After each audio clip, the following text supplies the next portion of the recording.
ambade che ani musudum seni makro amu mi kala mi maliko nani maliko ka ambaw fuka awole mandon ka barkada aw mafi aw manyina aw sogolembe aka kuna fundi soula mandila radio jakafo amala silika bo kunu fina kan panfer fe tulukala e kemeni tomi wulu keme ani tomi wulu vla fe tulukala jojam bu ko yano amala silika ka bo kunu fina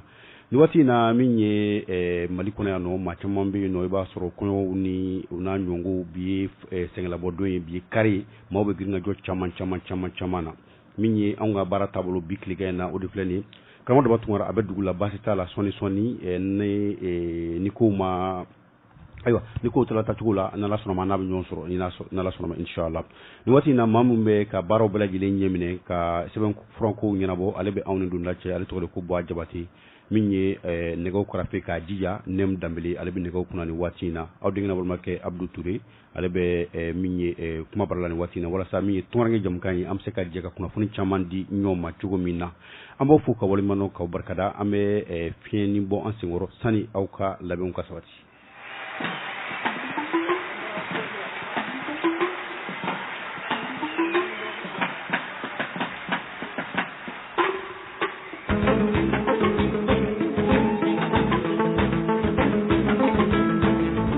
ame tungurange ka keneka tungurange ni malien da afola ko ma million tan ani shegundu tungurange dama ma million woro o korodi ni malien sigi saba sigi la tungurange ye malden fangele o bara mu fleni o kelme ka ken na fa bay jamana ma tanika sigi munu ka ke abka ke dunya kro be ka soro daw be ka yiriwa mali fan chaman fe dugu chaman be bi ulu ka kuranko tungurange u ka jiko tungurange logoluko tungarangew kenako tungarangew dunna songo tungarangew kuran songo tungarangew dumsanu nga ogolta wari tungarangew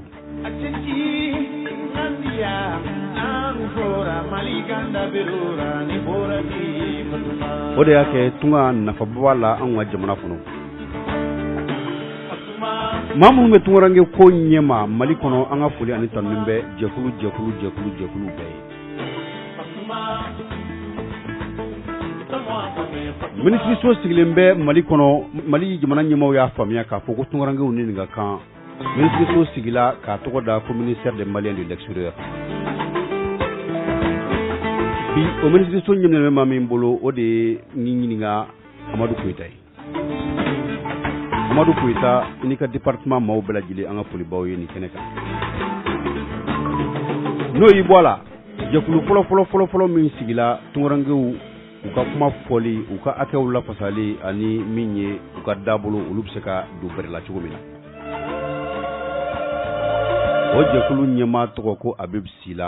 sila inika jama anga foli be aw bela jilinyi bidoina aw ka siège o be minye nyema koro am yorom mi wele sur maison de l'extérieur la mo bela jilifu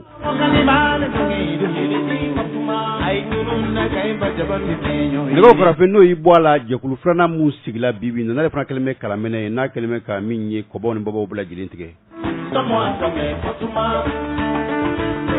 ango di ma ko conseil supérieur de la diaspora malienne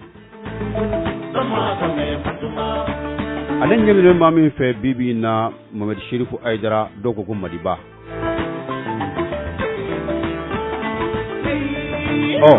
binaka biya ulu jabala be mingi 300 logements na ambu bela jile fo ko wala jimando Mohamed Chérifou Aïdara ni ka jama kawni kli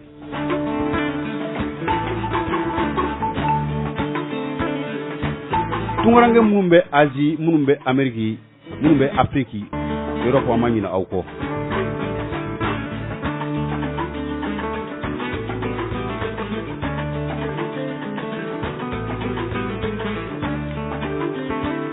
nanduna nyinyininga Franci anga poli amu takanyesi mamima ode katika uka Musa Sall nanya lefu antinyina minye Tijani Marko fagila ka wati Tijani Marko anga poli bayili wati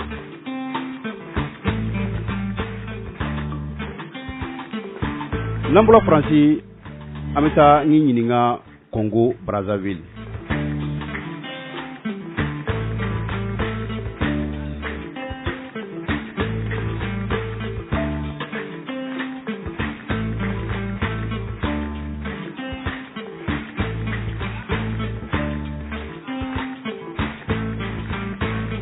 nanduna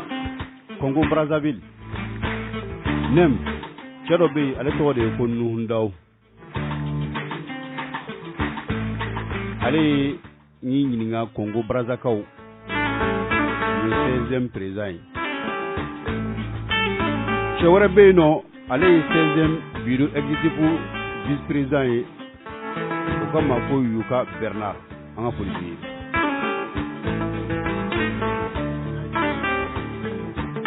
anga boy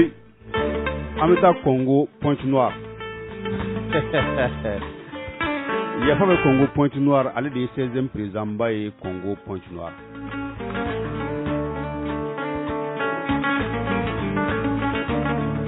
nanyale fo chengana wara beno ale to ko Modibo Sidibé ramugo daba tungara buranga do Modibo Sidibé anga fo bi fanay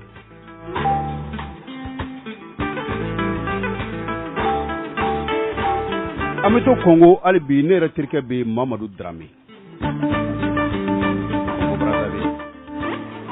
Laji Touré anga fo bi Kaba Cissé fo Congo Brazza anga fo be awbala jirenye bidoina Aboubacar Dial ale doctorat kalan de kɛ Mali kɔnɔ min ye congé école de médecine o walan forilen kɔfɛ a ko k'a bɛ taa min ye farangaw kɛ ale bɛ bidon in na min ye dɔgɔtɔrɔsoba min bɛ Congo Brazzaville kaw fɛ yen nɔ a bɛ ka spécialisation kɛ yen nɔ pédiatrie la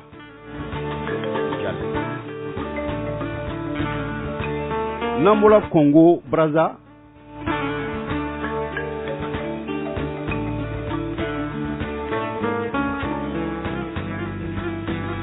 an bɛ taa Gabonkaw fɛ yen nɔ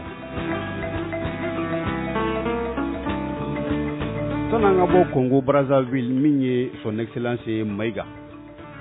ale ka foli b'an bolo yan nɔ ka taa fo Congo Brazzaville ambassade baarakɛla bɛɛ lajɛlen ma son excellence baara ni cɛsiri mun bɛ sen na Congo Brazzaville kaw y'a fɔ an ye i ni baara nem an ka taa Gabon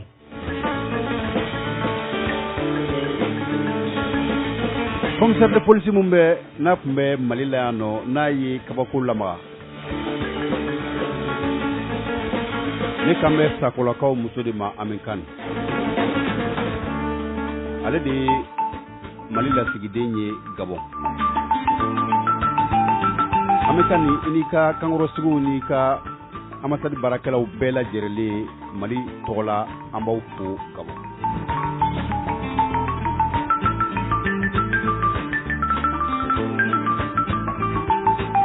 min ye au conseil de Mali élection président ba ale fana jabaya de Gabon ye n'an y'a fo an b'a ka bureau la mɔgɔw bɛɛ lajɛlen fo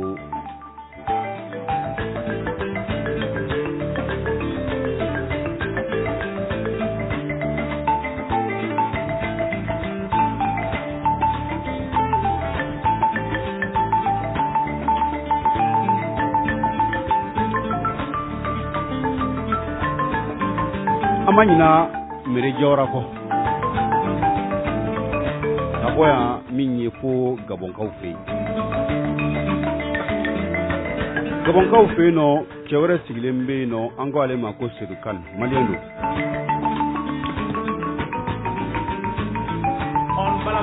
cɛkɔrɔba den yɛrɛ bɛ Gabon de karamɔgɔ daba tungara terikɛ bɛ Gabon de ale ka mɛ cɛkɔrɔba min bɛ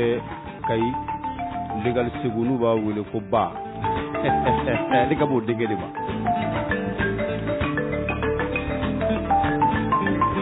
Cɛniyan an ka foli b'i ye yan i n'i ka denbaya bɛɛ lajɛlen ne mu y'a faamuya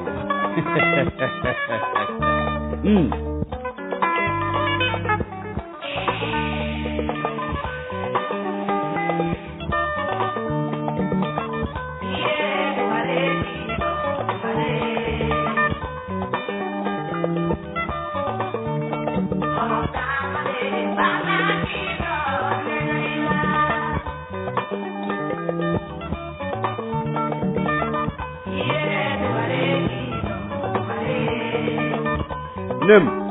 mbado fatati da tingansan wale ɲuman kɛ kun tɛ ɲinɛ ye ni maa ye wale ɲuman kɛ ye bɛɛ i k'a dɔn a tigi ye o de ka ɲi o de ka di Ala yɛrɛ Ala yɛrɛ ko ko fitiri wale man di ale ye o de y'a kɛ Caniɲang ni n'a ka ɲɔgɔn ye siɲɛ kelen a kɛra nin kumaso kelen in kɔnɔ yan an ye ɲɔgɔn ye don min na ani fɛn fɛn ye ɲɔgɔn ye caman b'a la minnu ma sunɔgɔ a don su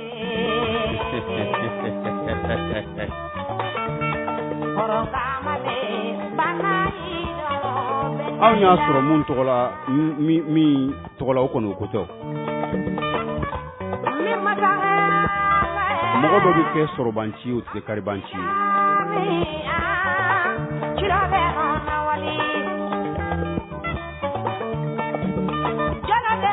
karamɔgɔ Duwa Tunkara b'a falen ma ko 7 jours 7 millions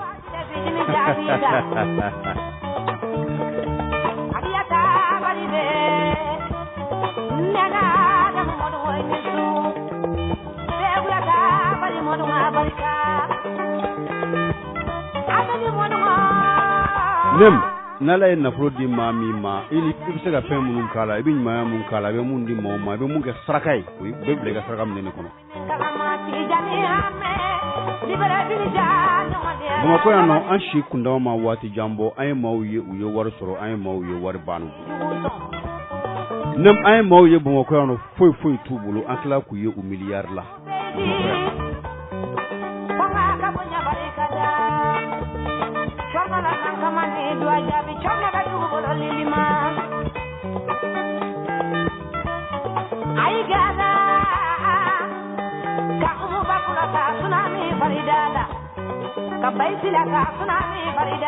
nemu ni maa min bɛ yen n'Ala ye i kɛ k'a fɔ ko i kɛla bana ye i ni maaw bɛ jeli mun kɛ wari in na o dɔrɔn de don koyi n'o tɛ wari in a tɛ se ka foyi wɛrɛ kɛ n'i ye mobiliw san n'i ye mobili 1000 san kɔnɔ i bɛ don kelen de kɔnɔ wa o yɛrɛ fana t'i sigi yɔrɔ bɛɛ la dɛ i bɛ sigi yɔrɔnin fitinin dɔrɔn de la nemu n'i ye du jɔ du mun ka ɲi ni Mali du bɛɛ lajɛlen ye bɛɛ ko a karisa ka so ka ɲi nɔ dɛ k'a liw bɛɛ kɛ sanu liw ni marijanɛ li ni lulu liw ye i tɛ se ka si so in fan bɛɛ i bɛ si so in fan fitinin de kɔnɔ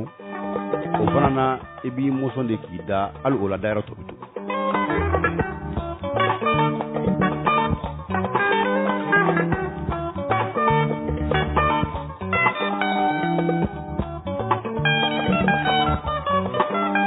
nka ko kelen kɔni bɛ o ka diya bɛɛ lajɛlen ma n'i ye ɲuman kɛ hali ni maaw m'a dɔn i ye Ala b'a dɔn i ye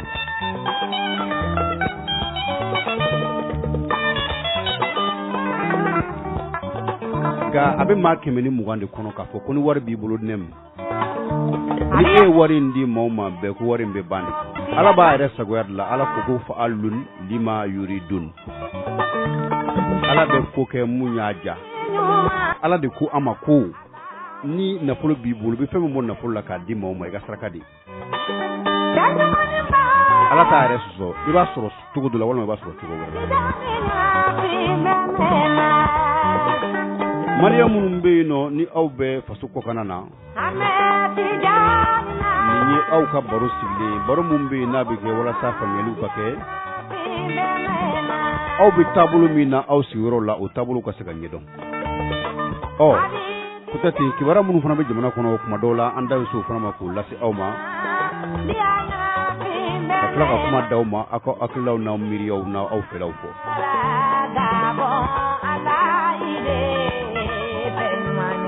Umar Dambele ne yɛrɛ terikɛ don n sigiɲɔgɔn don ale bɛ bi don in na n y'i ɲininka Allemagne u ka dugu min bɛ yen ko Munich ne maa ɲɛmaa dɔ ye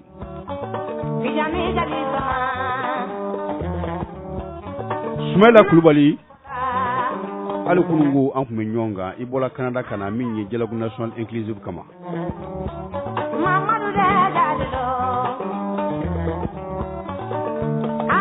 Wadari tiɲɛ ta ne yɛrɛ terikɛ de don a bɛ min ɲininka min ye ni waati na a bɛ Mauritanie Bokar tiɲɛ ta Conseil supérieur de la diaspora malienne président ba don a bɛ Mauritanie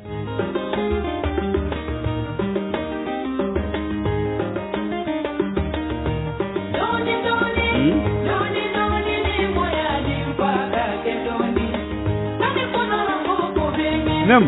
ay jekulu kéré sigi jekulu mumbe no mo be no ka ko be tungarangi ka kuma fo ko be tunga jamu kan ke jekulu sigla ulu togola soni amana sanji pla dana gusi jekulu sigi kunto dore o ya sura mbebela jile mbanga kuma soula manga jamu kan ke garba ona ko de ko kono kulu jele be bifo ka franyonga ka kilaw ni kule no ka kilinyi ni ko be tunga kungan ka saka kibara ka agenze ka asangorota ni gela mumbe gela mi saka me minye chugala mi chugaya nogomai ko sigilaw kama bido na jabunye maya mi fe ode Sofa Ibrahim Jara ale minye kumalai abe kuma suflana na rajuma la chaîne 2 iba boy ba tandenke iba oyoro sirosi ijanti gada ni na make Asan Kanambay ko kuma so minye FR3 la Amadou Nyambe alebe radio Nyetala Ablaye Kulubale alebe radio Oxygène na minye Awa Kontai alebe radio Benkana ni watina Majima alebe radio Voix des citoyens Alou Badra Sadia Alou Kamara alebe minye radio Gintana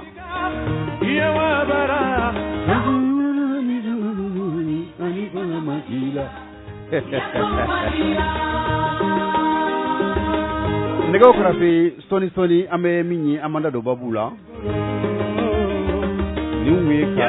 niwe ka fuguri bodda wala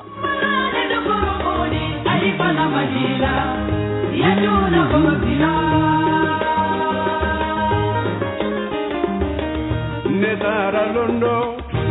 ntara kurala newara lolla yake mazima makumereye dotoro e molera tebuya koro teburo komodi ni watina Mamadou Jakti anga folibi ni watina yanfo Espagne bido ina ifana be buma ko yano minye dialogue national inclusive la kaseka asulu abarawla belani bala jama belani bala nasira bada kunyonoke ni make ni kenen ka mi Aruna Kulubali Suisse kata se metro Sangarema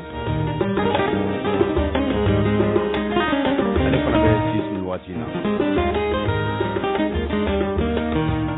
bam se buye Cissé de Kodo ale fana be France ni watina kana Kulubali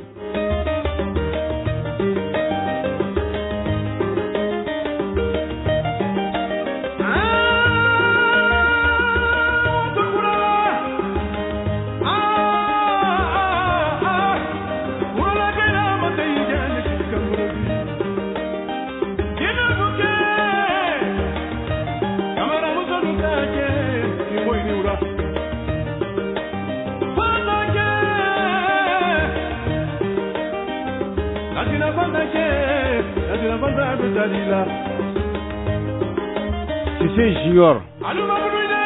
Junior afana be tungarange jamukange minye anga kuma so tirdola Energy FM anga fulbay ni wati Amadou Sala Touré ale be radio Salam na afana be tunga jamukange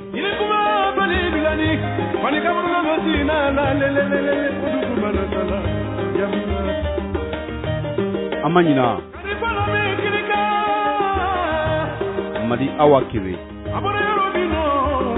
kuna kundila do abe sebelike be kuna kundi somina ode ita FM ya kuna be tunga jamukan majo koroke bale mate yiba kuma meko ababi ni nipa mate yiba la dadira do ma bale mate yiba kuma meko ale wo ambaw fo ka wali mono ko barkada ka jirawla ka fo amo fili amanyina abe ko kuna fundi soula mandika radio jaga fo kala sirka bokku fina fin tulu kala keme tomi wulum la fin tulu kala jojan fe ko fo ka wali mono ko barkada ka modo bartungara abe dugula basta la soni nalma basike amilon soroni kuma so kondana bi nala sona ma kala ndink me ka la sirka o ma Abdou Touré ambe yangan ke kata soula nambola soula e kuna funu munum be no am soka o dawka nem check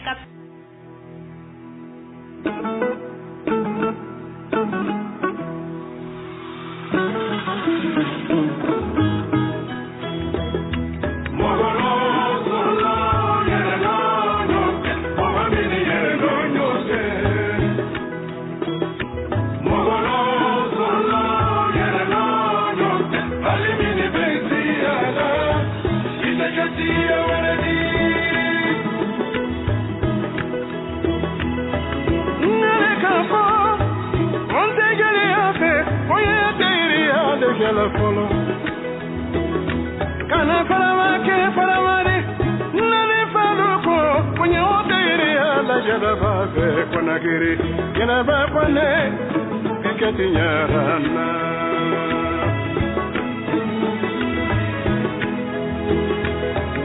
tora teri ala asine kanteko kunye otokili la ora ya banindo tara otokili la manfanasete 87 la iba jankoro mawelida lasine kante wilila nadu ko oyo akora pona soria benso soria ne fama jali ko nimfo fama korafo kaneke korafo di vananse ala ni sabunuma sumano gedi sababu ibara nyuma heridia ala kora duma okande buriye ndora soria falila usumani kuyateko kunyana dokilila la faransi ani edi amarula karaliko madem malo kanda nekeli ala kama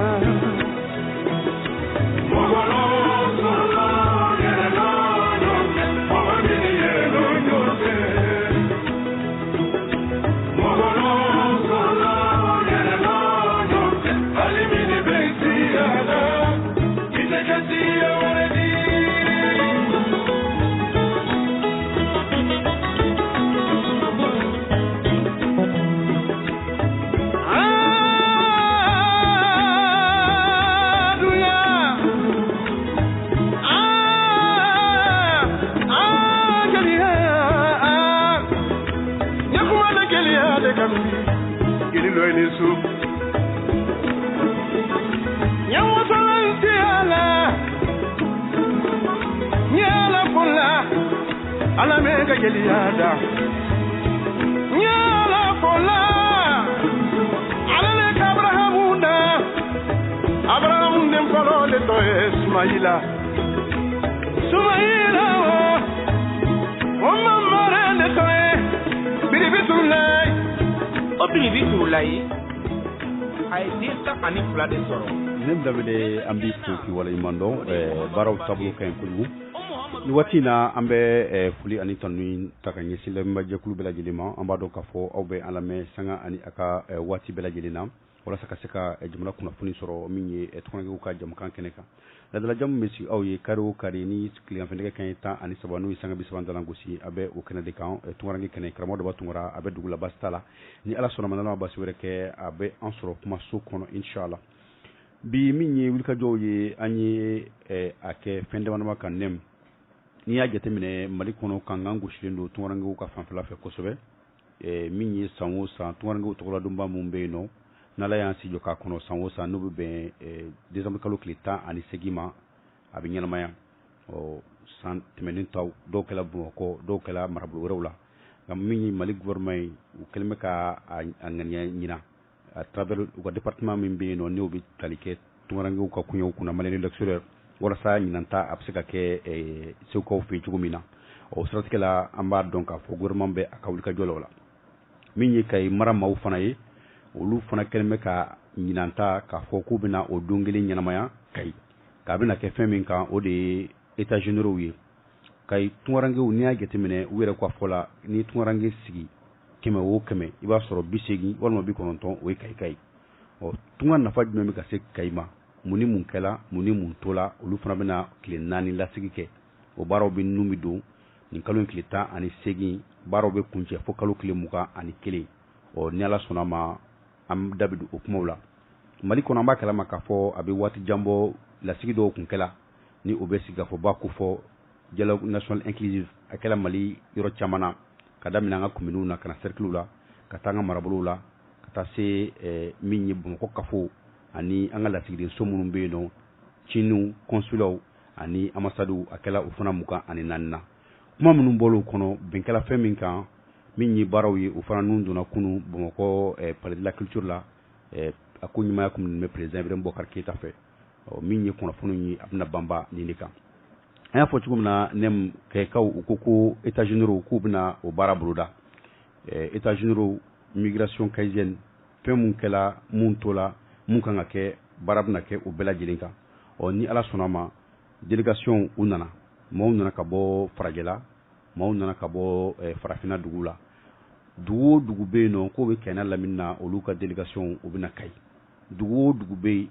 n'u bɛ Mali fan wɛrɛw fɛ ni Kayi ka denw ka cɛ u bɛna Kayi jamana o jamana bɛ yen ko ni Mali bɛ dancɛ bɔ minnu ni Mali tɛ dancɛ bɔ farafin jamana tubabu jamana bɛɛ lajɛlen ka délégation dɔw wulila ka ban dɔw sera ka ban n'ala sɔnna ma an tun bɛ dɔw ka kunbɛli kɛnɛ kan o délégation bɔra Faransi u tunna Mali la janko mun ye nin wulikajɔ in ye n'o bɛ tali kɛ migration kunkanko kibaruya kan u ko olu a tɛ se ka fɔ olu kɔ cogo si la min ye délégation ye an bɛ se k'a fɔ maa caman tun b'a kɔnɔ kayikaw minnu bɛ yen nɔ n'olu ye ko in yɛrɛ sigi sen kan olu tun bɛ délégation in na fo ka taa se u ka kanuba tɔn minnu bɛ yen nɔ n'o ye kayikaw yɛrɛ dɛmɛbagaw ye n'o ye u terilakaw ye olu fana caman tun bɛ kɛnɛ in kan kunbɛliw kɛla min ye tarata tɛmɛnen o kɛla Bamakɔ Pankoloji kɛnɛ président Modibo Keyita la u tunnen Bamakɔ kibaruya fɔlɔ minnu bɛ yen nɔ ni o dila an ma an y'o kibaruyaw sɔrɔ ka bɔ maa minnu na min ye Seydou Sako ale tun bɛ kɛnɛ kan ale ye Jalafara maire ye donc ale ye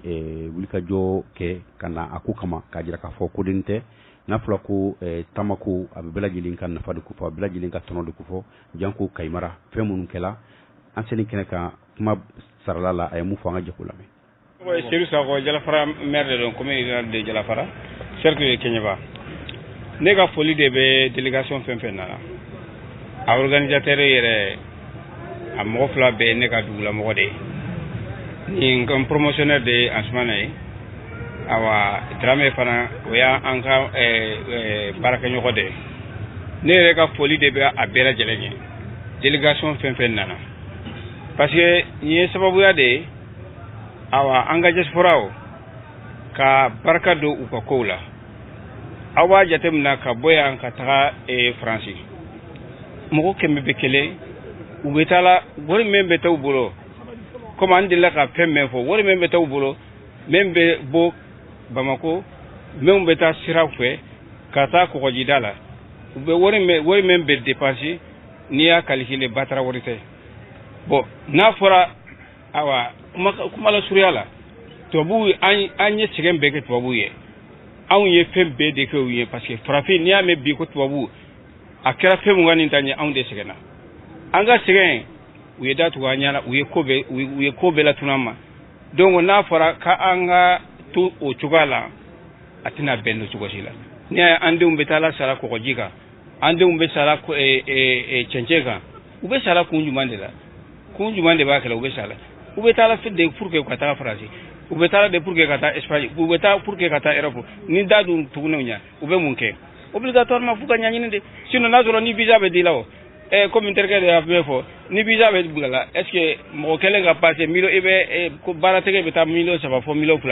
est ce que n'i y'o calculer o bɛ bɛn visa jeli de ma. ne ma an b'i fo k'i waleɲuman dɔn nin tun ye min ye Seydou Sako ye n'ale ye Jalafara maire ye ale ka laseli kun ye ka ɲɛsin nabagaw ma ka foli tanu kɛ ani fana u nana kun min na n'o o bɛ se ka kɛ nafa ye cogo min na bɛɛ lajɛlen ma cogo min na o tɛmɛnen kɔfɛ Mamadu Sisoko ale fana tun bɛ kɛnɛ kan ale fana bɛ mawula maa minnu bɛ yen nɔ n'olu nana ka bɔ France délégation na n'u nana nin ko in kama Mamadu Sisoko ale ye mun sɔrɔ ka fɔ an ka jɛko lamɛn.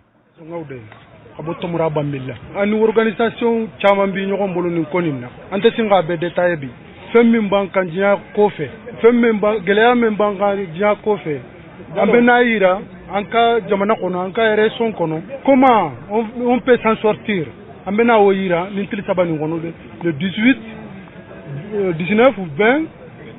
n'a kɛra manifu ye n'a kɛra réunion ye aw bɛ bɔ on ne touche pas les dignités on ne touche pas les lambeya mais an bɛ fɛn dɔ yira ɲɔgɔn na pour que an b'a ka girin ka taga sa Sahara kɔnɔ cogoya min na u ka taga sa Kɔgɔji la cogoya min na o bɛ dimina cogoya min na l'État fana a senko bɛ min ye pression bɛ jigin a kan priorité pression bɛ jigin a kan a senko bɛ min ye immigration ka l'État généraux koɲa la n'a kɛra Kayi région ye n'a kɛra yɔrɔ min ye pour que ressortissants nɔgɔya ka na dɔɔni donc an ka ɲini b'o de ye donc le 18 décembre an bɛ mɔgɔ bɛɛ wele n'a sina ka an soutenu an ka laɲini bɛ min ye pour que o ka sira sɔrɔ a bɛɛ tɛ sin ka détailler yan bi donc c'est un truc préparation donc tant que an bɛ ɲɔgɔn kuma ɲɔgɔn an tɛ sin ka ɲɔgɔn dɔn an bɛ ɲɔgɔn kuma ɲɔgɔn an tɛ sin ka yidew di ɲɔgɔn ma aw média mɔgɔw aw kana taga kase aw bɛ kuma jɛnsɛn pour que mɔgɔw bɛ faamuyali sɔrɔ a la an man n'a fɛ wari la an nana de jamana bɛ avancer cogoya min na ayiwa an nana walasa jamana bɛ se ka avancer cogo min na min ye nin kun ye Mamadu Sisoko ale ka kumaw ye ale fana ye délégation maa ye maa minnu nana ka bɔ Faransikaw fɛ yen nɔ o tɛmɛnen kɔfɛ hali bi min ye tunkarankew ka jɛkulu min bɛ yen nɔ ni o ye conseil supérieur de la diaspora malienne olu ye bɛɛ ka dɛmɛ kɛ sabula min ye états généraux ye Kayi denfaya jɛladɛlɛmɛ maa fila ma gouverneur Mamadu ni Mamadu Z Sidibe n'ale ye min ye contrôleur général de policier a denfaya jɛla kelen sirilen bɛ ale kunna min ye jɛla tɔ kelen ye o sigilen bɛ Mohamed Cherifu Aïdara Madiba ale kunna walasa ko in bɛ se ka don bɛrɛ la cogo min na hali bi o kɛnɛ kelen kan min ye conseil supérieur de la diaspora malienne tɔgɔ la Bamusu Buye Sise ale de tun bɛ yen nɔ ale ye mun sɔrɔ ka fɔ an ka jɛko fana lamɛn. donc an nana an ka délégation kunbɛn ni Ala sɔnna a ma baaraw bolodalen don an bɛna conférence de presse dɔ kɛ 16e ka siège la n'o bɔra la an bɛ sira min na an bɛɛ lajɛlen délégation bɛɛ ka Kayi sira min na ni Ala sɔnna décembre kalo tile 16 donc an bɛ don Kayi kɔnɔ o don bɛɛ donc wele bilalen bɛ malien bɛɛ ma Kayi kɛrɛfɛ dugu bɛɛ lajɛlen u kana tunkarankew ka nin kuma lamɛn parce que n'i y'a mɛn ko Mali bi bi in na tunkarankew jɔyɔrɔ ka bon a ko la donc n'u nana ni hakilinata minnu ye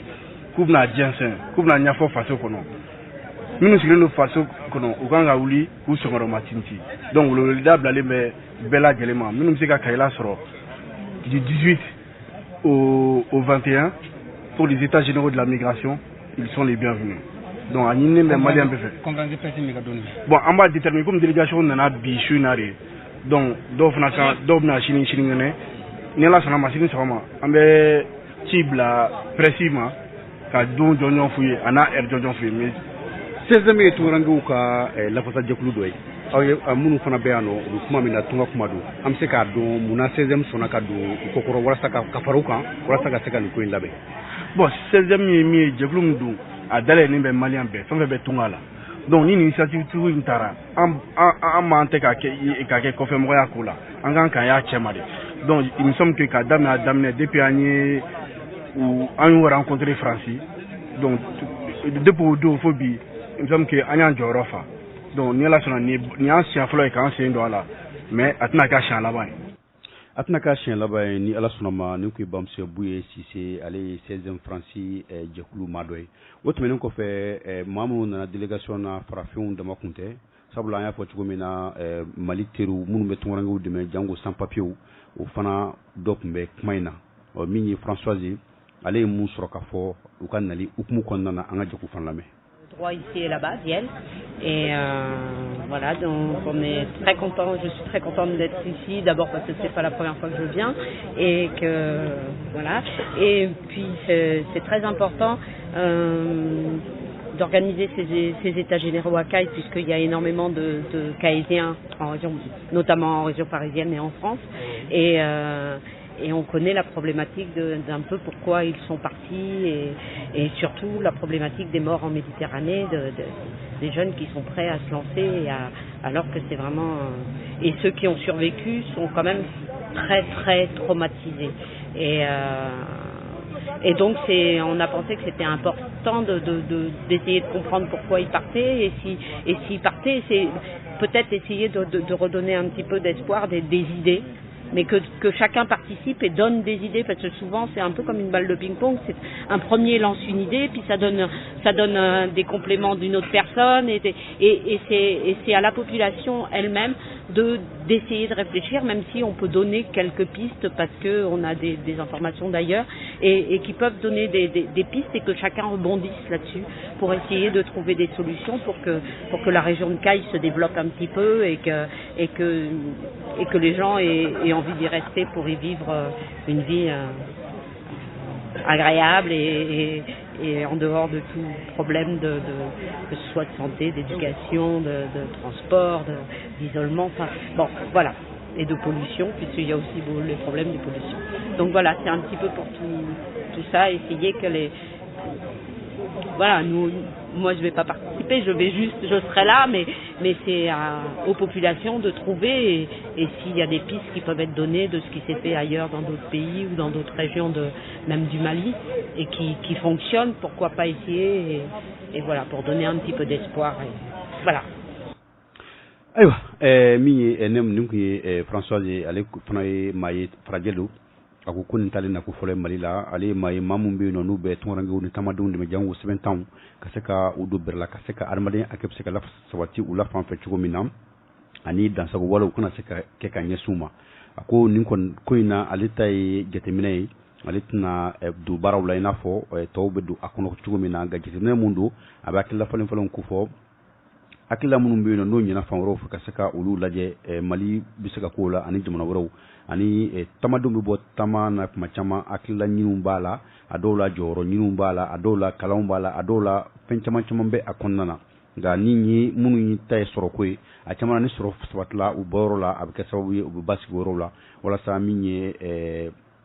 baraw ye ko ketu mina ka to fasola ka faso yirwa ani ka na fa chama soro faso kono ako ulunda kunye ni nala sonoma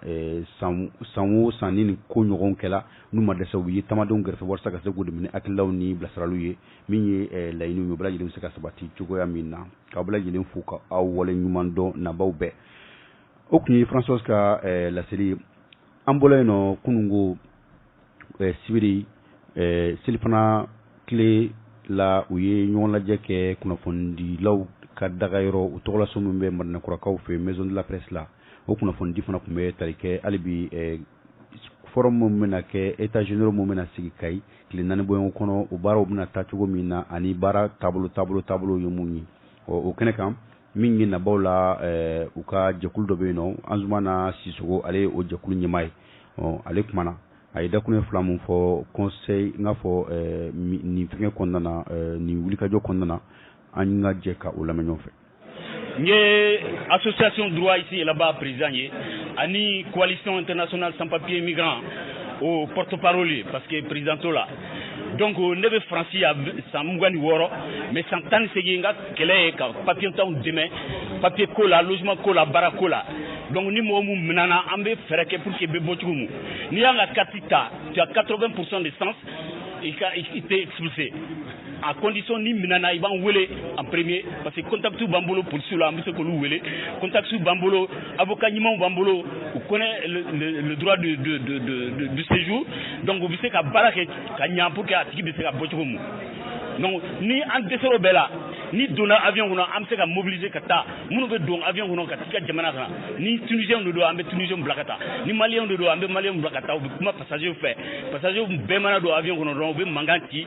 atiki be jigi mo ko me flani mo woro en sera ka mo muna jigi 18 mois kon la français non donc c'est pas rien donc ni ambe takai kata immigration kofo on est légitime en tout cas à le faire parce que en quel de ce bilan présenté santane segui kon la sango san anye mo mu régulage papier ko nyanabo à diaspora té bon kay cadre ou beuro ne tadon mais je suis en contact avec le haut conseil je suis en contact avec le 16e je suis en contact avec le consulat ni lettre de 7e lettre muntara 16e anyugo ne tara consulat lettre muntara consulat la anyugo ne tara ambassadeur la donc olu le yanga représentant et France territoire kan donc ni olu sebe olu la donner la donc ne bolo olu le reka kan mo da an kan kana no parce que u ba do ambe baramunay santan segi anga mouvement drone be mo deme papier ko la papier ko yinabo ku deme pour que o se ka expulser tout mu consulat bo kalama sans segi temena diko tumbe wati mu nanga mo mu na antumbe diko de wele na diko wele dro aba poko c'est bon c'est l'espace blanc donc au consulat Mali tuanga ni opportunité bade il y a des Tunisiens ni Maghrébins là on organiser autour des mouvements au mouvement Valère Mumboula au Valère politique yo de ta sisan ka utiliser pour que ka ko tiama ɲɛnabɔ u ni faransi ɲɔgɔn tɛ mais an ka mouvement an ka autorité bɛ siran anw ɲɛ de alors que an bɛ jamana minnu kan olu tɛ siran ɲɛ olu bɛ an respecter à kan parce que an ka baara tɛ foyi ye ka mɔgɔw dɛmɛ et puis an tɛ foyi kɛ par la violence an bɛ fɛn fɛn kɛ an b'a bɛɛ déclarer de mais on n'obéit pas en tout cas aux ordres de la police anti armée là il y a pas moi mais fɛn n'a bɛ malien dɛmɛ n'a bɛ tagamakɛlaw dɛmɛ an ka baara ɲɛsinnen b'o de ma pour que a bɛ se ka nɔgɔya cogo min pour que a bɛ se ka nɔgɔya cogo min na nin kun ye an zumana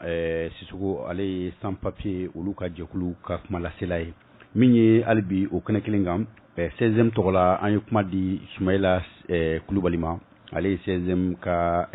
bureau président ye ka bɔ Canada Sumayila Kulubali ye mun fɔ sɔrɔ ka fɔ ni kuma in kan an ka jɛkulu la 16e président ka bɔ Canada donc états généraux ye mun ye comme n'i y'a kuma yɛlɛma ka bɔ tubabukan na ko mun de kɛra depuis an b'a fɔ ko mɔgɔw bɛ wuli u sen na ka taga tubabu jamanaw kan ou bien nafolojini jamanaw kan depuis n'an ye Mali ye ou bien n'an bɛ siyaw dɔn n'u bɛ taga an bɛna sigi k'a lajɛ mun de kɛra an bɛ se ka mun de kɛ walasa hali bi ka mɔgɔw matarafa soit n'u sigilen bɛ dugu in na ou bien n'u bɛ fɛ ka na o bɛ labɛn cogo min na o de fɛɛrɛ dilantɔ don donc o de fɔra aw ɲɛna kuma weleweleli fɔli mun kɛra yan nɔ aw yɛrɛ tɔɲɔgɔnw tun bɛ yan nɔ ka ye mun ye ko n'i ye mɔgɔ minnu bɛ bɔ Mali kɔnɔ bi ka taga jamana kɔ kan 100 sigi la 70 ou bien 80 bɛ bɔ Kayi donc o bɛ Kayi sugandili kun bɔ voilà o de fɔra aw ɲɛna k'a fɔ ko a ko bolo dalen don tile 3 kɔnɔna na président an ka président national Mohamed Cherif Aïdara a bɔra k'a fɔ ɲɛna tubabukan na ko nin y'a siɲɛ fɔlɔ ye depuis Mali marali daminɛna Modibo tile fo sisan président dɔ y'a ta k'a bila ka article 5 kɔnɔna na ko vraiment k'an k'an sigi an ka Mali mɔgɔ minnu bɛ bɔ ka taa taama la ka taa fɛn ɲini an k'u fana ka ko kɛ ba ye donc o de kɔnɔna na an bɛna ka na taa sigi k'a se k'an jija ka papier bɔ k'a di jamana ma k'a di ministres ma walasa hali tubabu jamana minnu n'u bɛ fɛ k'a kɛ i n'a fɔ ni mɔgɔ minnu bɛ boli ka bɔ k'u bɛ taga k'a kɛ i n'a fɔ Kayi ka k'u danyɔrɔ ye ou bien Gawo ka k'u danyɔrɔ ye an tɛ fɛ o ka kɛ u bɛ fɛ ka mɔgɔw la dan yen nɔ mais sabula an bɛ mun nɔfɛ bi n'a ma ɲɛ ko baara de bɛ kɛ jamanaw ni ɲɔgɔn cɛ fɛɛrɛ dɔ de kan ka tigɛ ni mɔgɔw bɛ so yan nɔ fɛɛrɛ de kan ka tigɛ jamana kɔnɔ walasa u ka fɛn sɔrɔ an fɛn o fɛn bɛ kɔ kan bi an ka laɲini kɛ an taara fɛn ɲini de kama donc fɛɛrɛw de kan ka latigɛ walasa u ka fɛn sɔrɔ yan nɔ n'u tɛ se ka fɛn sɔrɔ yan fɛnɛ n'u bɛ taga o fɛnɛ ka laperepere latigɛ an kɔni bɛ kumakan laban mun fɔ aw ɲɛna aw yɛrɛ ye laselikɛla ye aw kana an ka se ka nin kuma in lase cogo min na a fɔra lajɛ kɔnɔna na k'a fɔ ko mɔgɔ 300 ou bien mɔgɔ 400 bɛ na mais hali bi an kɔni bɛ fɛ lajɛ in ka kɛ lajɛla sagolen de ye awɔ o sagolen bɛ se ka kɛ cogo min na fo jama de ka na donc n'an nana o b'a yira fɛnɛ jamana marabagaw la k'a fɔ ko sɛbɛ don awɔ an ka ko don n'i ye Mali du fɛn o fɛn ta bi i b'a sɔrɔ tagamaden b'a don a kɔnɔna na o de la welewele bilalen bɛ bɛɛ ma an ka nin kɛnɛ in kɛ kɛnɛ wasalen ye walasa sɛbɛn mun bɛ bɔ k'a di jamana mɔgɔw ma u ka se ka baara kɛ n'a ye.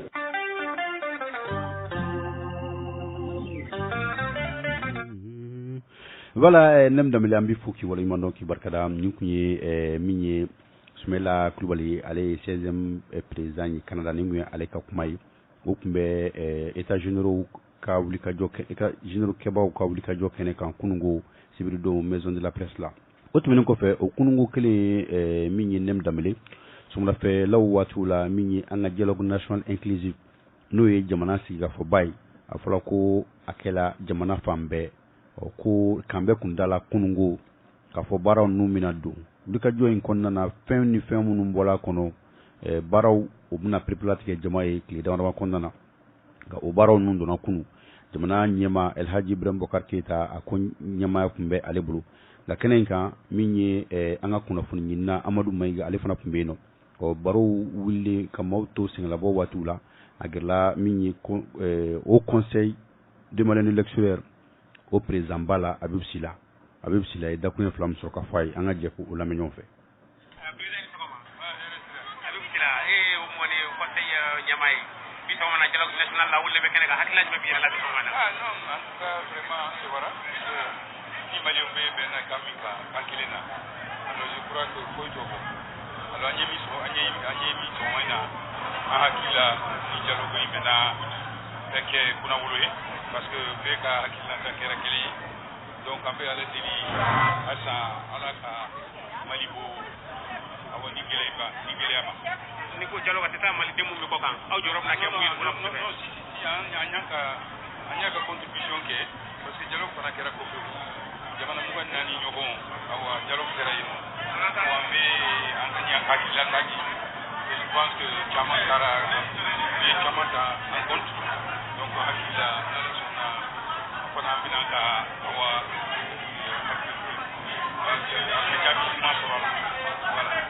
makalaba jamane mun ko kan jatura mane exemple ngo ko yidron be ka jogo bi mali ka ko ba ka jambela kura ko ko ya mina mi be ka no ya be ka se ka ke awa ka do dakiri ka do dakiri fe nambe jera ka ka kele ko je kura ko be ju sa be to we suranye e o to kana awa be da je ka mi ke o be ke ka awa ka ko no ya donc vraiment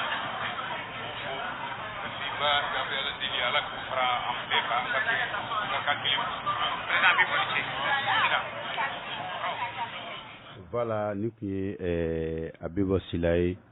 mini au conseil président Bay, au conseil de Malien lecteur, en a fondi là, Amadou Maïga, en allé nyonyo kunungo, mini dialogue national inclusif à l'Ekenekam. Ay wani wati na kuna funu munu kuma mulu bakuru bala odeni ga sisan ameto baro kondana amena daile anikina mawche mamunu be no kuli alim bawyi munu be farafin jamana to bu jamana amerikan wa jamana kata si azima au bise ka welili ke kauka felaw form gela mun baw kan bi abu fe andaka do babu mununa ani femunu be no ni kuna funi kembe ka kemaje au fam felaw fa fanga munu nyi ni kana unye foye on ala sonama am seka ubaraw ke ani nyonchen watina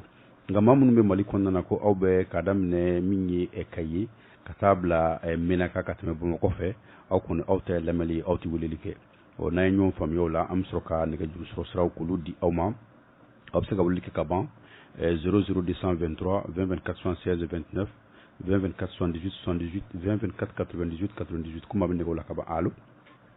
oh la la nem ale ka retour mayama da la ba kulo kan ka fo munu be no nabukan la me abukan la me machine munu na akala internet sraw yo akala canal yo nan ni ay ñon soro ka bandoro minni abukan la me fem na bu datu am kuma telephone na ubato am ñon fam yak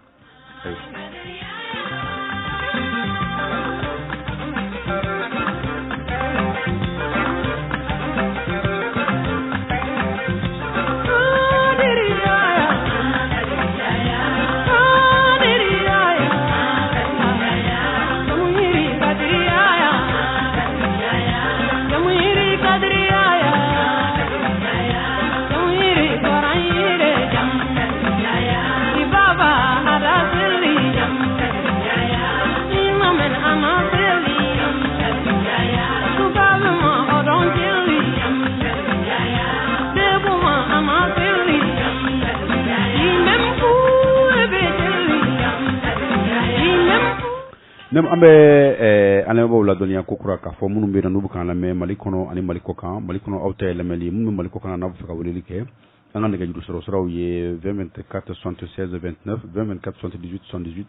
24 98 98 ibe 00 223 bla anyema ga bi kan la me machimina ni anyon soro dro auto kan la nem ambe demba daga fo ni watina antrido alibe gabon kaw fo no demba daga kanga fulbay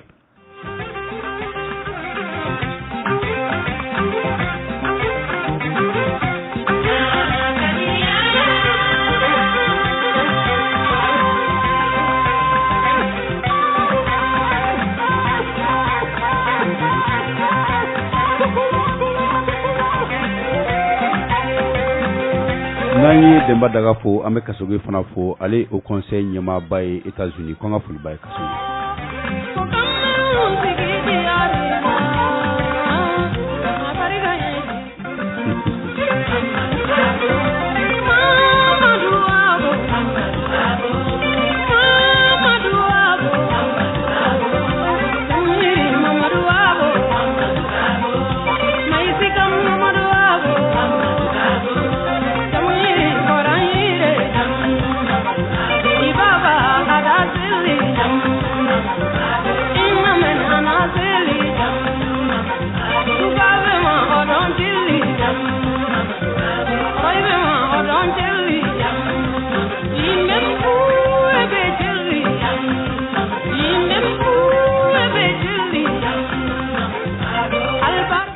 abi ko nega jusra ko da kele me bisi basa dai gangan tinna jafe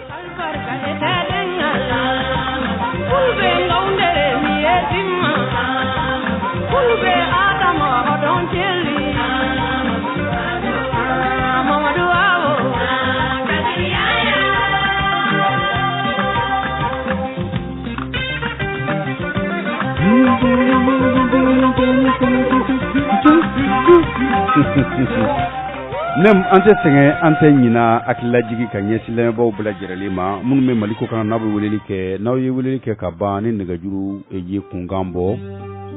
ambanjini awfe awbe an lame machine munu na akulu datu pew ame nyon kuma nyonya telephone na no kala bu ke sawabi ame nyon famu gana machine de le ba suru kuma do be ke kofet doni o be kere tar muna ambe kuma ya no ba suru awbe ka kuma wara de me o la no kala anti nyon famia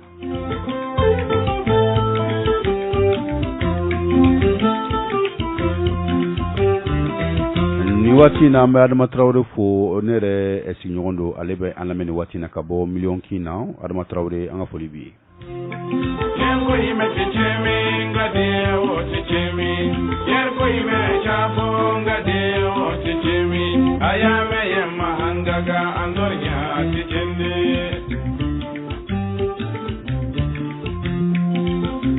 ambe magan dambele fo ni wati na magan dambele alebe samba be subi janja marala ani dugutigi Sisoko kanga fulibu bela jile ni wati na fo samba subi janja marala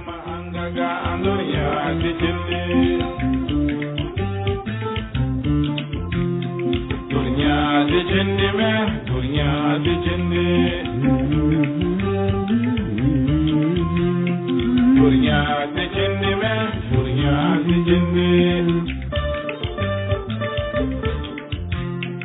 Abubakar Konta akala fama yede Abu Kulubali anga fulibi ni wati na bali damele iga fulibe kene kan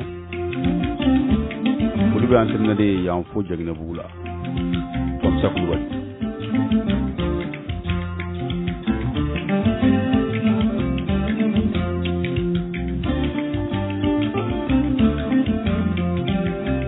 naga jusar la blendo awi munum be no nobe maliko kana na bsega wele 00223 2024 76 29 2024 78 78 2024 98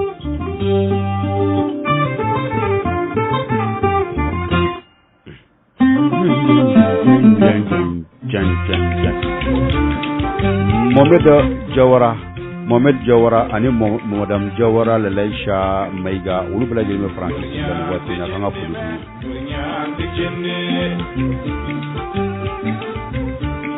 Nina make minye Musa Sisi alina furmuso minye Mariam kanga fulu bubla jeme Francis wati ayame masara sara me gopuri dadi binihiria magabu kasara dada binihiria magabu kasara mafurdanda ni banda gaboy gargani jine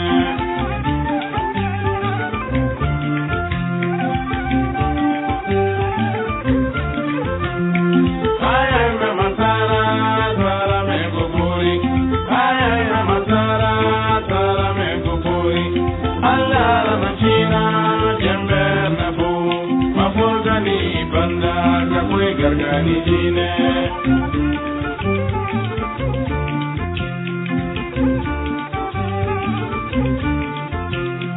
durnya tichindi me durnya tichindi durnya tichindi me durnya tichindi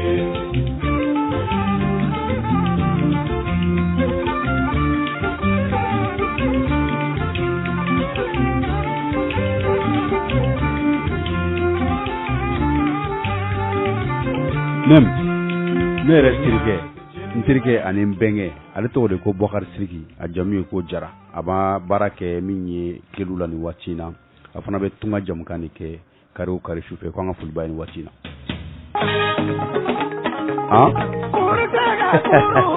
kurutega kuru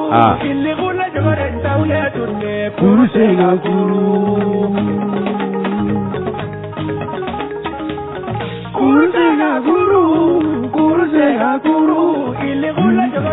ye tunde kuru sega kuru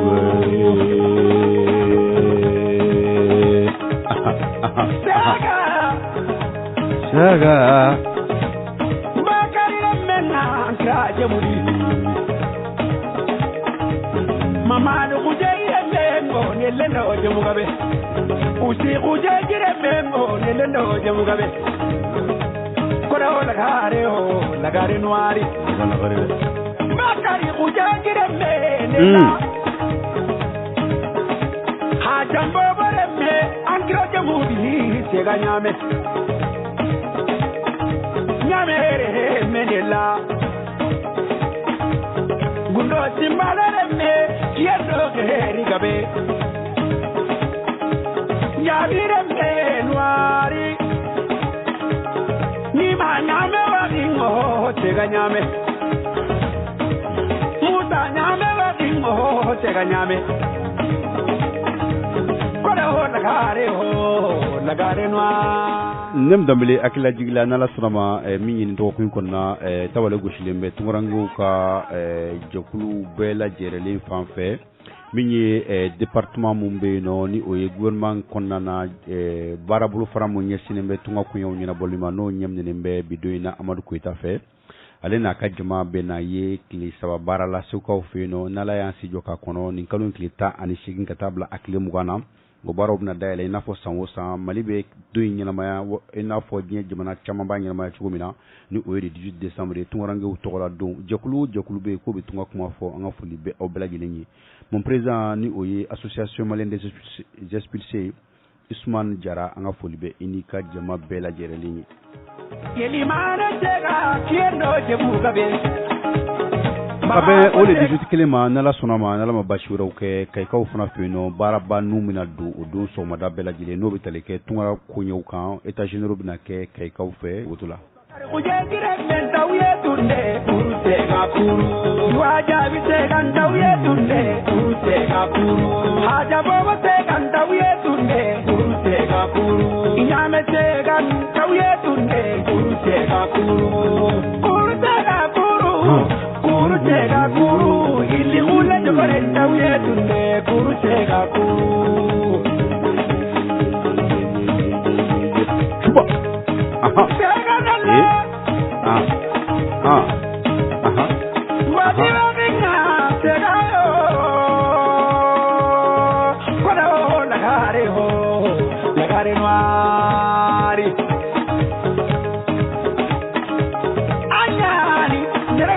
Musa Kulubali ana furumuso no ne da buramso Musa Kulubali ne dingedi ana furumuso be Francis Kaufen watna kan fulubi mabne ko allo Abdou oui ko bede way ça va marathon ira dum ko garan silado Mr Sila les français ou be bonanga fop madola anti ko ngwe akoy mutaka bulo daza siga buita la korbasde ko bazite ay bazu fuete New York du e ka karamogo du karamogo be dugula bastala ara ko ko na basi ka ban so an yera fana ani jamana yala le bi nyona doni do ya to ambe no ambe anti New York era kansa amba ga be nyaka misaka aywa oh kapsa kon basi fuite alhamdulillah aba ani jala en ko jugu aga bitembi jumeka bo bi en ko radio tigale do nye technicien wele ka desema soro ko awa ofna ko me ka gete mine fando en fe ale ko nyebu no bo radio kuna radio tika so ko tika radio soro chogo sile la mat bo al sizanta soro ndo na ko bulo fe d'accord mais ma do ka tembi ni kan temna bi ambe kapma migration de kan d'une manière générale parce que ni kalo kletan chegi desam kalo o tunanga o tola du dien fambe c'est ko fe no gouvernement mena anyana maya no kay ko fram nu ka état généraux ke ani dialogue inclusif bon en commando de cas de manière générale ga ni mam mi faka tembo te ma aborder am se ka ta au strafé OK no kon be ga mi fodron u ka mogo libéré u ka tungala taga nogo ya mogo ka ta tungala u kana essayer ka fu mogo papa ka foko u te ta tungala de tunga mai mais adama de yere folo mogo mi taga mana ni mi ma taga ma u te kele yo mais moi je vois mogo chama de bebu mogo décourager taga malila bon actuellement ni ya jete mina ka lajɛ tagama yɛrɛ ni ya jete minɛ Mali yɛrɛ ma fɔ à 90% de l'eau tamala ou la c'est ça. Ni ma ta baara kɛ kɔfɛ i bi tagama ka taa minɛn ta kɔfɛ ka na n'a ye. Donc mɔgɔ min b'o la gosi quoi, moi je pense que o tigi bi ka ko wɛrɛ de kɛ sinon depuis bi tɛ depuis lawale la an ka base yɛrɛ de jumala taga ye. Bon o kelen ye k'o fɔ. Filanan ye min ye u kana tungala mɔgɔw k'u hakili to u yɛrɛ la. I bɛ kuma min fɔ WhatsApp kan n'i bɛ kuma min fɔ téléphone na a bɛɛ enregistrelen don la. Donc tubabuw ka kɛko sisan u b'an ka kumaw de lamɛn dɔrɔn ka taa u ka enquête kɛ n'o ye. Donc an bɛ bɔ ni sira o sira n'an bɛ papier sɔrɔ u b'a bɛɛ tiɲɛ n'o siraw de. Donc n'i nana dugu la i bɛ fɛn fɔlɔ min na i bɛ avocat de ta o dugu la o de b'i dɛmɛ k'i ka papier ko ɲɛnabɔ. Mais tant que ne nana dugu la i bɛ tugu i yɛrɛ ɲɔgɔn kɔ i yɛrɛ maliyɛn ɲɔgɔn kɔ i bɛ africain ɲɔgɔn kɔ k'o de bɛ se ka papier ɲini k'a d'i ma nkalon don quoi. Mais problème ye min ye dɔrɔn an ka n'i nana dugu la yanni ka dugu fɛn i bɛ dugu sariya min bɛ dugu sariya dɔn i b'o de fɛngɛ quoi. I bɛ tugu o de kɔ o de bɛ se ka i bilasira i bɛ papier sɔrɔ et puis papier ko tɛ fɔ radio la papier ko tɛ fɔ téléphone na papier ko bɛ fɔ vis-à-vis de la parce que fɛn min don a bɛ na fɔ komi n'i ni mɔgɔ kɛlɛɲɔgɔn bɛ kɛlɛ la i tɛ se a ka bɔ i ka gundo kalama o dɔrɔn de don. Bon adamaden fana i bɛ se ka mɔgɔ o mɔgɔ dɛmɛ n'a bɛ papier sɔrɔ i k'a tigi dɛmɛ a ka sɔrɔ parce que mɔgɔ tɛ sini cogo dɔn quoi. I y'a faamu. Donc o de y'o ye k'o fɔ. Bon n bɛna min fɔ dɔrɔn c'est pour vous dire que o ye n yɛrɛ ka fɛngɛ ye n yɛrɛ ka sujet ye. C'est-à-dire que Mali ma prêt démocratie kama quoi. Parce que n'i y'a jateminɛ non Mali ma prêt démocratie kama parce que n'i y'a jateminɛ démocratie yɛrɛ kɛlɛcɛ fɔlɔ ye fɛn min maliyɛn député 100 n'i ye 100 jɔ a t'a dɔn. Démocratie kɛlɛ sɔrɔsi a n'a kɛlɛcɛ fɔlɔ a n'a fɛngɛ bɛɛ o ye sariya de ye. Fo mɔgɔ b'a f'i ma ko démocratie f'a tigi bɛɛ ka sariya dɔn a ka se ka sariya labato o de ye démocratie ye. Sinon démocratie marifa t'a bolo busan t'a bolo foyi t'a bolo mais sariya de y'ale ka ko bɛɛ ye. Donc ni sariya nin bɔra hali n'a bɔra mɔgɔ wɛrɛ kan u bi sariya labato a tigi kan. I m'an ka jamana kuntigi ye sisan bɛɛ bɔra Trump ka ko kalama sisan. Mais u ye sariya de kɛ k'a ɲɛgɔ u ma taa marche kɛ u ma fɛn kɛ u ye sariya bolo de bɔ k'a da ne t'an ka constitution kɔnɔ i ye nin sɔsɔ. Mais est ce que ni maliyɛn députés kun bi sariya yɛrɛ dɔn a sera nin na wa. Bon kuma de filɛ nin ye démocratie n'a fɔra an ma pɛrɛ a kama dɛ nin dɔrɔn de don mɔgɔ si tɛ se ka démocratie kɛ diɲɛ kɔnɔ k'e tɛ sariya dɔn k'e bɛ o kunfɛ taga de a bɛ na fɔ i bɛ taga an mana bɛn ni min ye dɔrɔn a b'a fɔ i m'a ye u ye san 20 nin kɛ jamana tɛ ka firi ka taa fɛ. C'est pour cela n y'o de f'i ye o dɔrɔn de don donc an ma pɛrɛ démocratie kama et puis an filɛ yɔrɔ min na i ko bi sisan fɛn o fɛn ka ɲi Mali ma Mali ka taa transition na i filɛ ka ko bɛ ka a tɔgɔ ye dialogue nin kɛ tan. Non, mais dialogue nin quoi, c'est-à-dire que c'est pas possible. N ko wari la tiɲɛ dan de don wallahi billahi. Cɛ yɛrɛ fɛn nafa t'a la wa? A décommande non n'importe qui c'est que t'a la. Parce que imagine e bɛ jɛ ka fɔ la e bɛ kɛ ka émission kɛ. Mais e n'i ka technicien man di a bɛ taa yɔrɔ jumɛn? A ka gɛlɛn. A bɛ kɛ bisibasa ye. Ko de problème de ye nin ye quoi. Opposant minnu bɛ dugu yɛrɛ tuloma si tɛ fɛngɛ la sigafɔ la. O mais o tɛ sigafɔ ye o. A ka gɛlɛn. Et puis ça se fait devant les avec karamɔgɔ ɲɛna avec jeliw ɲɛna a b'a to ko bɛ avancer tuguni o y'u ka mɔgɔw bila ɲɔgɔn na de. Ayiwa. Grâce la femme là.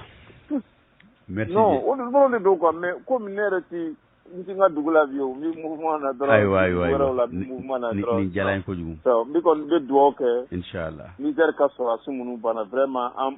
bɛ tasi bila kɛ ka t'u ye. Inch'Allah. An b'u fɛngɛ mais o yɔrɔ fana na. Mɔgɔ si ma nin baara nin kɛ Faransi de ka éléments ye nin parce que Faransi de bɛ a ka instrument de terroriste ninnu ye. Donc a bɛ terroriste ninnu mouver k'u bila baara min na min ka d'a ye a b'u bila o la. donc o bɛ sɔrɔ ka réunion ni reporter ayiwa grand sila ne ka hakilina nin ka de et puis o de don ala ka ɲɛ k'a d'a ma hali bi ala ka bɛɛ lajɛlen dɛmɛ inshallah an b'i yɛrɛ fɔ k'an Aminata Diallo fɔ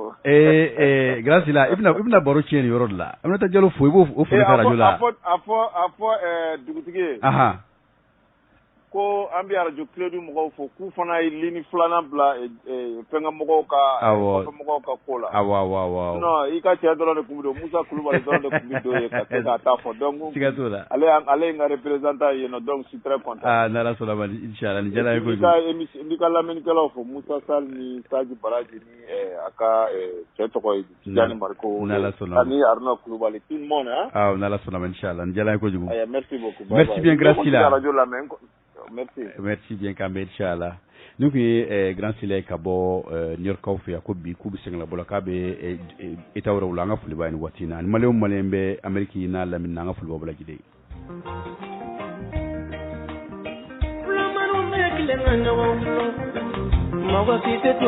nem kunungo an tun bɛ kayikaw ka wulikajɔ kɛnɛ kan wulikajɔ min bɛ yen nɔ ni o bɛna a baaraw boloda ka daminɛ kalo tile 18 na états généraux nem kuma dɔ fɔla kuma min jɔla ne hakili fɛ kosɛbɛ o ye an ka lasigidenw jɔyɔrɔ ye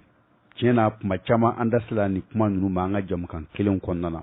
ka fɔ ko an ka taamaden minnu bɛ yen nɔ n'u bɛ jamana kɔkannaw la u bɛ gɛlɛya caman fɔ u bɛ gɛlɛya mun sɔrɔ ka bɔ an ka lasigidensow yɔrɔ lasigidensonciniw consuls ka taa se lasigidensobaw ma ambassades tiɲɛ yɛrɛ la gɛlɛya ninnu a ka gɛlɛ fo ka taa fɔ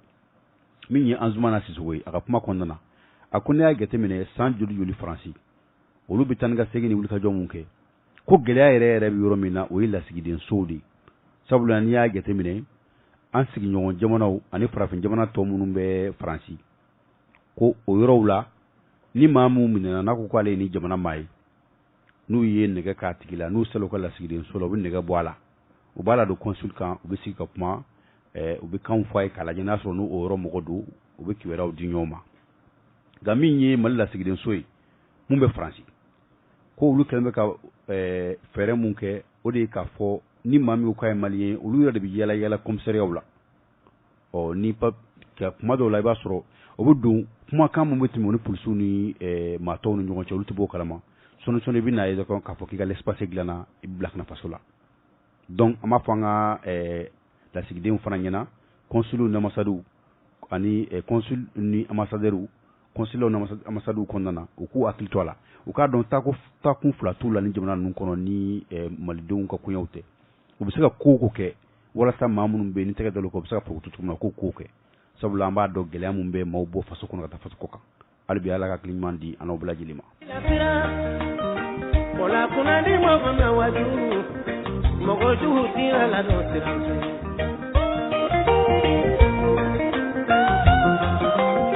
Nem damele an ka bi jamkan sela a kuncɛyɔrɔba an bɛ lamɛnbaaw fo k'u waleɲuman dɔn k'u barikada Mali kɔnɔ Mali kɔkanna na an y'a fɔ an ɲɛna k'a fɔ min ye tunga jamukan ye an tun bɛ o kɛnɛ kan tunganage jamukan tun b'o kɛnɛ kan min ye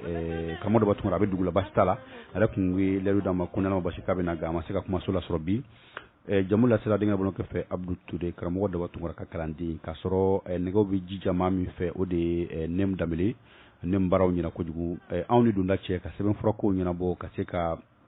wulikajɔw bɛɛ lajɛlen kɛ o ye bɛɛ maa min bolo o de ye Buwa Jabate ka bɛɛ lajɛlen fo u ka lamɛnni ko ɲuman na minnu y'an ɲi nɛgɛjuru la n'u ma se ka an sɔrɔ an b'a kɛ to ɲini k'u fɛ bi nɛgɛjuru sira a bɛ se sara dɔɔni nka aw bɛ se ka segin ka an ka nin jamukan in lamɛn ni Ala sɔnna ma an ka bɔlɔlɔ siraw fɛ nka sisan i b'a sɔrɔ n'an tila jamukan na dɔrɔn a bɛ se k'a sɔrɔ Facebook kan sabula an tun bɛ live la nin waati in na Jakafɔ émission Diaspora walima Jakafɔ Diaspora n'aw kelen fɛn bɛɛ ta a bɛ se ka an ka jaw lajɛ ani kumakanw lamɛn Facebook sanfɛ minnu tun bɛ ka lamɛn canal sanfɛ an ka canal numéro ye 462 an ka foli bɛ aw bɛɛ lajɛlen ye minnu tun bɛ ka lamɛn fɛrɛ wɛrɛw la an b'aw fo ka waleɲuman ka barikada k'a fɔ an ka faso Mali Ala ka hɛrɛ kɛ Mali ni maliden bɛɛ lajɛlen Ala ka jamana in Ala ka kolo suma